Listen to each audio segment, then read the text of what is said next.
নমস্কাৰ বন্ধুসকল, মই লক্ষ্য জ্যোতি আজি আপোনালোকৰ ওচৰলৈ লৈ আহিছোঁ অসমৰ গাঁও অঞ্চলত কৰিব পৰা এটা যথেষ্ট লাভজনক ব্যৱসায়ৰ বিষয়ে, যিটো ব্যৱসায়ত আপুনি নিজকে নিয়োজিত কৰি আগন্তুক দিনত যথেষ্ট পৰিমাণে লাভৱান হোৱাৰ লগতে আন 10জনকো আপুনি আপোনাৰ লগতে কৰ্মসংস্থাপন দিবলৈ সক্ষম হ'ব। এতিয়া মই ক'বলৈ ওলাইছোঁ আমাৰ গাঁও অঞ্চলত কৰিব পৰা এই অত্যন্ত লাভজনক ব্যৱসায়টোৰ বিষয়ে।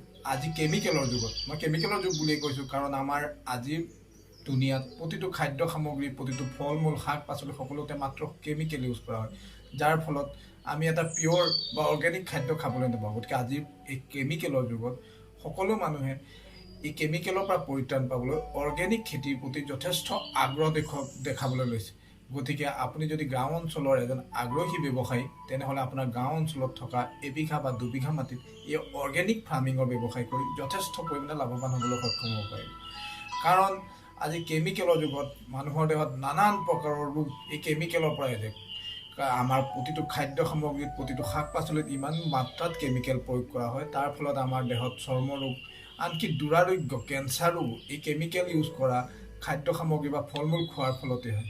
গতিকে আজি জাগ্ৰত জনসাধাৰণে এই কেমিকেলৰ পৰা নিজকে পৰিত্ৰাণ পাবলৈ অৰ্গেনিক বা নেচাৰেল শাক পাচলি বা ফল মূলৰ প্ৰতি যথেষ্ট আগ্ৰহ পৰিলক্ষিত কৰিছে। তাৰোপৰি আজিৰ এই দুনিয়াখনত আমাৰ অসমৰ পৰা বা নৰ্থ ইষ্টৰ পৰা উৎপাদিত নেচাৰেল যিবিলাক অৰ্গেনিক ফুড, সেইবিলাক লাহে লাহে বিদেশলৈও ৰপ্তানি হ'বলৈ লৈছে। যদি আপুনি এজন আগ্ৰহী ব্যৱসায়ী, আপুনি এটা ব্যৱসায় প্ৰতিষ্ঠান বিচাৰি আছে য'ত নিজকে নিয়োজিত কৰি যথেষ্ট পৰিমাণে লাভৱান হ'ব পাৰিব, তেন্তে আপুনি নিশ্চিতভাৱে অৰ্গেনিক ফাৰ্মিঙত নিজকে নিয়োজিত কৰক। সেই অৰ্গেনিক ফাৰ্মিং হয় গাখীৰৰ ওপৰতো হ'ব পাৰে, শাক পাচলিৰ ওপৰতো হ'ব পাৰে, ফল মূলৰ ওপৰতো হ'ব পাৰে। মাত্ৰ আপুনি এটা ব্যৱস্থা বনাই লওক, আপোনাৰ এটা ব্ৰেণ্ড বনাওক, যিটো আপুনি সম্পূৰ্ণৰূপে অৰ্গেনিক পদ্ধতিৰে কৰিব। অৰ্গেনিক পদ্ধতিৰে কৰিবলৈ আপোনাক বহুত মাটি বা জেগাৰ প্ৰয়োজন। আপুনি য'ত 1 বিঘা বা 2 বিঘা মাটিৰ এটা প্লট লৈ তাত এই খেতি আৰম্ভ কৰিব পাৰে আৰু নিজৰ এটা ব্ৰেণ্ড প্ৰস্তুত কৰক, যাতে আপোনাৰ এই অৰ্গেনিক ব্ৰেণ্ডটো আপুনি নিজৰ মাৰ্কেটত উলিয়াই দিবলৈ সক্ষম। তাৰ লগতে আজিৰ এই অনলাইনৰ যিটো মাৰ্কেট আছে, আপুনি অনলাইনত নিজকে প্ৰতিষ্ঠা কৰক আৰু লাহে লাহে অসমৰ লগত নানান ঠাইলৈ আপোনাৰ খাদ্য সামগ্ৰী ৰপ্তানি দিয়াৰ লগতে যদি আপোনাৰ ওচৰৰ চহৰত বা কোনোবা মাৰ্কেট প্লেচত আপোনাৰ এটা মাৰ্কেট দোকান প্ৰতিষ্ঠা কৰি অৰ্গেনিকৰ ব্ৰেণ্ড বনাই বিক্ৰী কৰিবলৈ লয়, তেন্তে যথেষ্ট লাভৱান হ'বলৈ পাৰিব।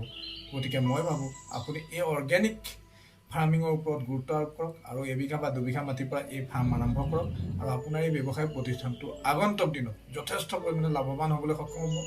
তাৰ লগতে আন 10জনকো আপুনি এই ফাৰ্মত নিয়োজিত কৰি তেওঁলোকৰ কৰ্মসংস্থাপন দিয়াত যথেষ্ট আগভাগ ল'ব পাৰিব। গতিকে ইমানকে কৈ মোৰ এই ভিডিঅ'টো সামৰণি মাৰিছোঁ। যদি মোৰ এই ভিডিঅ'টো ভাল লাগিছে তেন্তে লাইক কৰিব, ছাবস্ক্ৰাইব কৰিব আৰু শ্বেয়াৰ কৰি দিব। ধন্যবাদ। জয় হিন্দ।